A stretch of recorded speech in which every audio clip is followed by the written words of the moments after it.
Yan mga lods, mga ka-fishing, dive na naman tayo.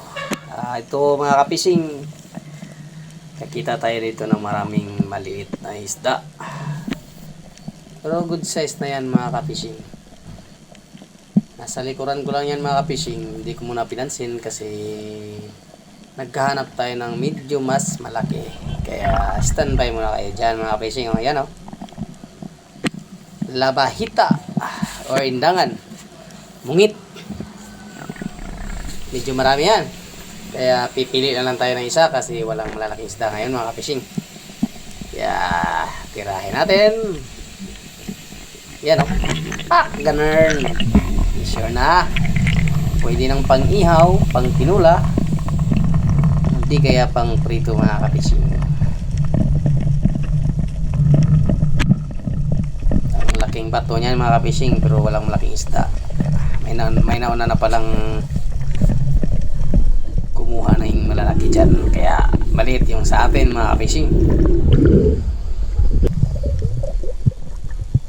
Labahita, sure na.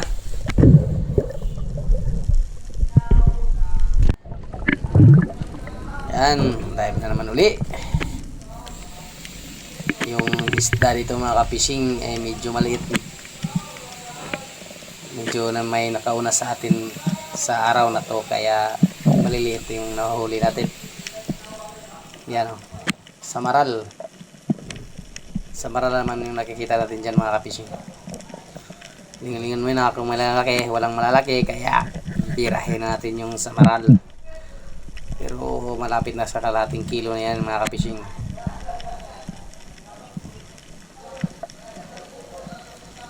Yun o, pa-spot na ng samaral yan. Ganun. Sure na.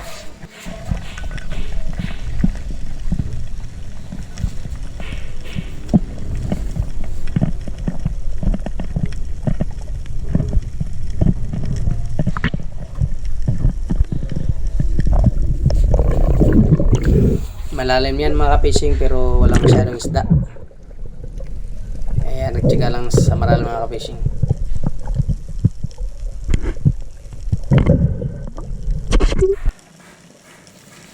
Dive na naman ulit tayo mga ka-fishing.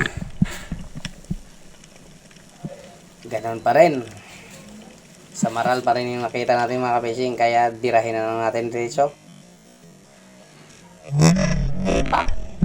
Yun, sapul na naman mga ka-fishing. Pangalawang samaral, isang labahita.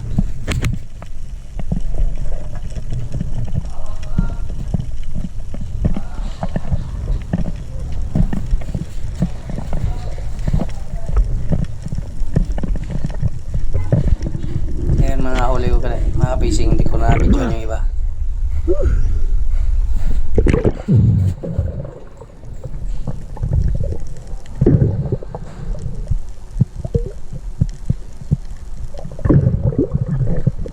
Yan, samaral, medyo malaki yan mga ka-fishing.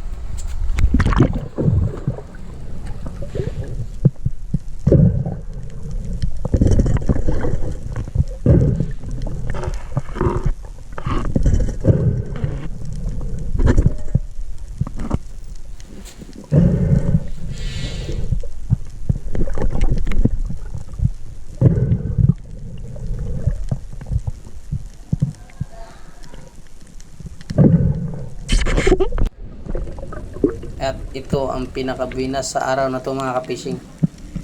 Nakakita tayo dyan ng isang sweet na lips.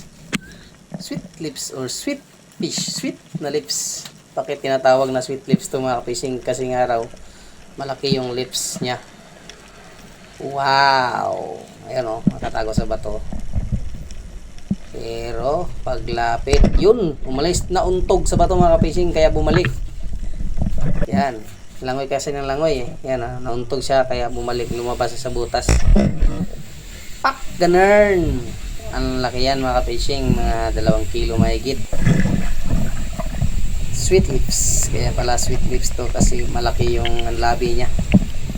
Masarap daw papakin pag medyo malaki yung nguso mga ka-fishing.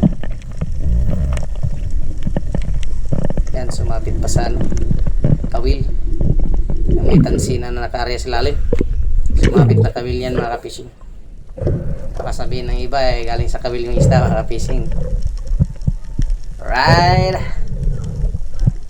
Sweet lips. Ang laki niyan mga ka-fishing. Yan yung medyo malaki na huli natin ngayon sa araw na ito mga ka-fishing. Yan na sumabit sa ano, Pulisi o tansi. Nylon. Right mga ka-fishing, thank you for watching. God bless yung lahat. See you next video mga ka-fishing.